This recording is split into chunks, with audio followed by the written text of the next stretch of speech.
కాగా ప్రశాంత వాతావరణంలో లోక్సభ ఎన్నికలు ముగిశాయి. కేతనపల్లి మున్సిపాలిటీలో పట్టణ ప్రజలు తమ ఓటు హక్కును వినియోగించుకున్నారు. రామకృష్ణపూర్ పోలీస్ స్టేషన్ పరిధిలో 22 కేంద్రాల్లో 44 పోలింగ్ బూతుల్లో నిర్వహించిన ఎన్నికలు ఉదయం నుండి సాయంత్రం 4 గంటల వరకు ఓటర్లు తమ ఓటు హక్కును వినియోగించుకున్నారు. చెన్నూరు ఎమ్మెల్యే వివేక్ వెంకటస్వామి పోలింగ్ జరుగుతున్న కేంద్రాలు పరిశీలించారు. మాజీ ఎమ్మెల్యే బాల్క సుమన్ కుటుంబ సమేతంగా ఓటు హక్కును ఉపయోగించుకున్నారు.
కానీ ఇతర నియోజకవర్గాలు పెద్దపల్లి, రామగుండం, ధర్మపురి అటువైపు నుండి కూడా నాకు చాలా పాజిటివ్గా ఓటింగ్ జరుగుతుందని వార్తలు వస్తూ ఉన్నాయి. మిత్రులంతా చెప్తా ఉన్నారు. చాలా సంతోషం.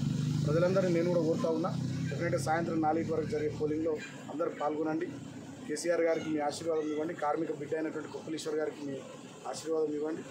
సో రాబోయే రోజుల్లో మీకు మరింత సేవ చేస్తాం, ఇంకా మంచిగా కష్టపడతాం, ప్రజల పక్షాన పనిచేస్తామని చెప్పి సందర్భంగా తెలియజేస్తూ, సో అన్ని రకాలుగా ఎన్ని ప్రలోభాలకు గురి చేయాలని, ఎన్ని కుట్రలు చేయాలని, ఇతరత్ర అనేక రకాలైనటువంటి ఒత్తిళ్ల ద్వారా ఏదో ఓటింగ్ను ప్రభావితం చేయాలని అధికార కాంగ్రెస్ పార్టీ చూసినప్పటికీ కూడా ఇవాళ నేను అనుకోవడం, if I'm not wrong, Congress party డెఫినెట్గా పెద్దపల్లి పార్లమెంట్ నియోజకవర్గంలో 3rd ప్లేస్కి పోతుంది. ఈ పోలింగ్ ప్యాటర్న్ చూస్తే అనేది ఇప్పటివరకు నాకు అర్థమవుతా ఉంది. సాయంత్రం పోలింగ్ అయిపోయిన తర్వాత ట్రెండ్స్ వస్తాయి. డెఫినెట్గా నేను అనుకోవడం కాంగ్రెస్ పార్టీ 3వ స్థానానికి పరిమితం కాబోతూ ఉంది. పోటీ డెఫినెట్గా బీఆర్ఎస్, అదేవిధంగా 2వ స్థానంలో బీజేపీ ఉంటుంది. బీఆర్ఎస్ మంచి మ్యాచ్ సాధిస్తారని చెప్పి నాకు ప్రజల స్పందన చూస్తే నాకు అర్థమైంది. Thank you. జై తెలంగాణ.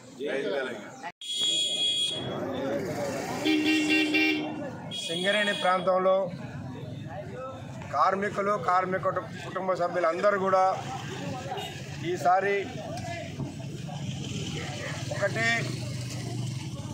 వైపు కాంగ్రెస్ పార్టీ అభ్యర్థిని గెలిపించడం కొరకు చేతి గుర్తుకు ఓటిస్తూ ఉన్నారు. గత అసెంబ్లీ ఎన్నికలలో కొంత టీఆర్ఎస్ పోటీ ఇచ్చినట్టుగా ఉంది, కానీ ఈసారి పూర్తిగా 1 సైడెడ్గా ప్రజలందరూ కూడా ఓటిస్తూ ఉన్నారు. ముఖ్యంగా